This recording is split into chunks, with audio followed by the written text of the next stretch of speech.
Le président turc Recep Tayyip Erdogan a indiqué, vendredi, avoir demandé à son homologue algérien Abdelmadjid Tebboune de lui faire parvenir des documents ayant trait aux crimes commis par le colonisateur français en Algérie, dont les présidents français qui ont pris successivement le pouvoir se sont obstinés à ne pas reconnaître et ne pas demander des excuses. Nous devons publier ces documents pour rappeler au président français Macron que son pays avait tué 5 millions d'Algériens, a déclaré Erdogan, qui dit avoir eu cette information de la bouche du président Abdelmadjid Tebboune, à l'occasion de la visite qu'il a effectuée récemment en Algérie. L'homme fort de la Turquie a ajouté « Nous serions très heureux, si vous nous envoyiez de tels documents ». En effet, Erdogan aurait confié à des journalistes qui l'ont accompagné lors de sa tournée en Afrique, dont l'Algérie était sa première destination, que le président Tebboune regardait la France différemment que celui qui l'a précédé à ce poste, en faisant bien entendu allusion à l'ancien président Abdelaziz Bouteflika.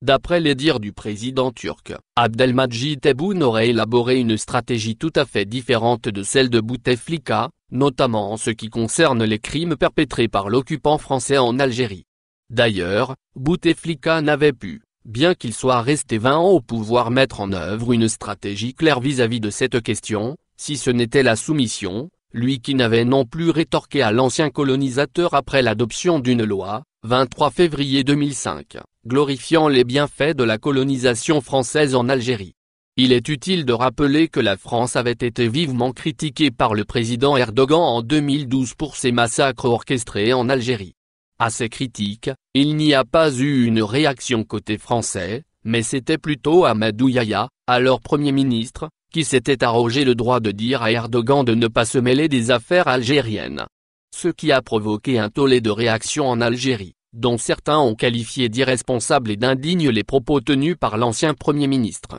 Ainsi, Erdogan semble vouloir amener le locataire de l'Élysée à ouvrir le passé honteux de la France en Algérie, surtout que la France éprouve tant de difficultés à traiter de ce dossier compte tenu des déclarations controversées de Macron. Celui-ci semble plutôt réticent car il ne fait pas un seul pas en avant sans en faire deux en arrière. En tout cas, l'attitude du président turc semble en totale harmonie avec celle de Tebboune, qui considère la France comme tout autre pays. L'Algérie n'est point sous le protectorat de la France ou d'un autre pays, a affirmé le chef de l'État. La cohérence de position entre l'Algérie et la Turquie devrait conduire Macron à mieux considérer l'Algérie plutôt comme un pays souverain et indépendant et non pas comme un État dépendant du sien. Il s'agit en effet du seul moyen en vue de préserver les intérêts économiques et culturels de son pays, lui, Macron, qui avait, d'ailleurs, comparé les crimes commis par les autorités coloniales françaises en Algérie à l'achat